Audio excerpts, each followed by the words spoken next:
Okay, quadratic ఎక్స్ప్రెషన్స్లో next model చూడు. Next model 7 8 what are name. Okay, equations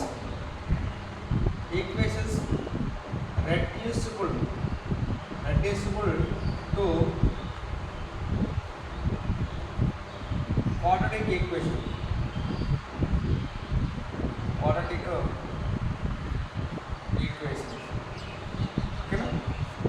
equations reducible to quadratic equation అంటే డైరెక్ట్గా మనకి quadratic equations ఇవ్వకుండా, ఓకేనా, సో దట్ వేరే టైప్లో పవర్ 1/4. ఓకే, అంటే మనం ఈక్వేషన్ ఏం చేయాలి, క్వాడ్రాటిక్ ఈక్వేషన్ మార్చాలి. అంటే సెకండ్ డిగ్రీలో మార్చుకోవాలన్నమాట. సెకండ్ డిగ్రీ ఏంటది, ax² + bx + c = 0లో మార్చుకోవాలన్నమాట.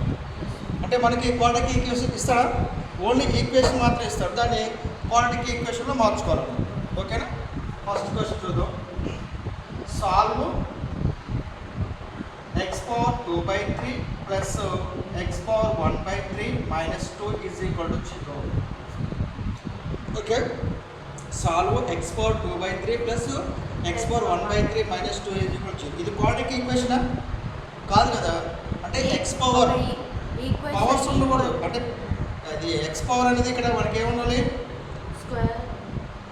నెంబర్స్ ఉండాలి. 2 నెంబర్స్ ఉండాలి. ఇక్కడ ఫ్రాక్షన్ ఉండకూడదు, రేషనల్ నెంబర్ ఉండకూడదు, పవర్ అనేది రేషనల్ నెంబర్ ఉండకూడదు. ఓకేనా, సో దానికి ఇది క్వాడ్రాటిక్ ఈక్వేషన్ కాదు. సో దానికి ఓన్లీ ఇది ఈక్వేషన్ ఉంది. ఈ ఈక్వేషన్ మనం ఏం చేద్దాం, క్వాడ్రాటిక్ ఈక్వేషన్ అంటే సెకండ్ డిగ్రీ ఈక్వేషన్లో మార్చుకుందాం. ఓకేనా, మార్చుకొని మనం సొల్యూషన్ చేద్దాం దాన్ని. ఓకేనా, given equation is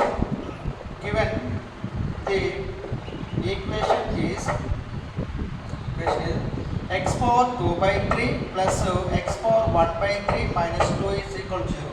x⁴ 2/3 + x⁴ 1/3 - 2 = 0. ఓకేనా, ఇది x⁴ 1/3, ఇది x⁴ 1/3 హోల్ స్క్వేర్ రాసుకోవచ్చు కదా. ఇది x⁴ 1/3 హోల్ స్క్వేర్ రాసుకోవచ్చు కదా. అంటే మనం ఏం చేస్తాం, దీన్ని లెట్ x⁴ 1/3 = t అనుకుందాం. లెట్ x⁴ 1/3 = 3t అనుకుందాం. లెట్ x⁴ 1/3 = t అనుకుందాం మనం. ఓకేనా, ఇప్పుడు ఇది ఎంత రాసుకోవచ్చు, ఇది నేను ఇంకా ఇంకొక విధంగా రాద్దాం. x⁴ 1/3 whole square + x⁴ 1/3 - 2 = 0. ఓకేనా, x⁴ 1/3 × a పవర్ m 1/3 × 2/3 కదా. దీన్ని ఇలా మార్చుకోవచ్చు కదా. ఇప్పుడు చూడు దేని అనుకోవచ్చు, t అనేది x⁴ 1/3 అనుకుందామా. లెట్ x⁴ 1/3 = t అనుకుందాం. అంటే x⁴ 1/3 ఉంటుంది, మనం x⁴ 1/3 t సబ్స్టిట్యూట్ t² ఇదంతా ఇది ఫ్రమ్ 1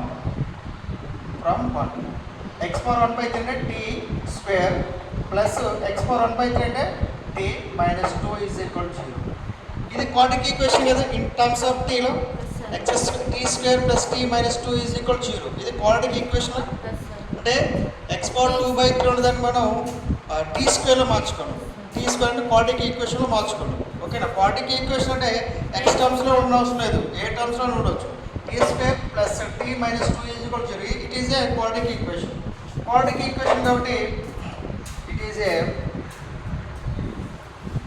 క్వాడ్రాటిక్ ఈక్వేషన్. మరి క్వాడ్రాటిక్ ఈక్వేషన్ సాల్వ్ చేయడానికి మనకి ఎన్ని మెథడ్స్ కావాలి, మనకి 3 మెథడ్లో సాల్వ్ చేసుకోవచ్చు కదా. ఒకటి factorisation method, comparing squaring method, next root method, formula method. x = -b + or -b² - 4ac. మనం ఇది ఫ్యాక్టరైజేషన్ మెథడ్ ద్వారా చేద్దాం. ఇంకెంత పవర్ 1 కదా ఇంటూ -2 ఫ్యాక్టరైజేషన్ మెథడ్. -2 ఫ్యాక్టర్స్ అంతా 2 వచ్చేటట్టుగా 2 × -1 రాసుకోవచ్చు కదా. So therefore t² + 2t - t - 2 = 0. దీన్ని కామన్ తీస్తే t + 2 - 1 కామన్ తీస్తే t + 2 = 0. t + 2 t - 1 = 0. t + 2 = 0. t - 1 = 0. t is equal to -2, t is equal to -1 plus 1. So therefore case 1, t is equal to -2, t T is equal to -2. T is equal to -2. ఓకేనా? ఇప్పుడు tea ఎంత మనకి ఇది x⁴1/3 కదా, -2. ఓకేనా? x⁴1/3 -2. Okay, ఇది ఈ 3 cancel కావాలంటే ఏం చేయాలి మనం? హోల్ క్యూబ్ చేసుకోవచ్చు కదా. ఓకేనా? హోల్ క్యూబ్ చేస్తే x⁴1/3 whole cube is equal to -2 whole cube రాసుకోవచ్చు కదా. క్యాన్సిల్ అయితే క్యూబ్ అప్లై చేస్తాం. క్యాన్సిల్ అయితే x is equal to -2 whole cube. x is equal ఎంత మనకి ఇది 8 కదా, -2 హోల్ క్యూబ్ ఎంత 8. నెక్స్ట్ ఇక్కడ చూడండి case 2 t is equal to 1. t value ఎంత మనకి x⁴1/3 కదా, x⁴1/3 is equal to 1. x⁴1/3 is equal to 1. ఇక్కడ x వాల్యూ కావాలంటే ఏం చేయాలి మనం? బోత్ సైడ్స్ మనం క్యూబ్ అప్లై చేయాలి. Apply cube on both sides. Applying cube on both sides. Okay, x⁴1/3 whole cube is equal to 1 power cube. అంతేనా? ఇక్కడ 3కి 3 క్యాన్సిల్ అయిపోతే ఎంత? x is equal to 1 power any term ఎంత 1 కదా. So therefore x is equal to 1. x is equal to 1, x is equal to 8. So therefore x values are 1, -8. ఓకేనా? x values అంతా solve అంటే x value కనుక్కోవడం అర్థం. x value ఎంత వచ్చింది? 1, -8 వచ్చింది. ఓకేనా? ఇక్కడ ఇది apply cube on both sides.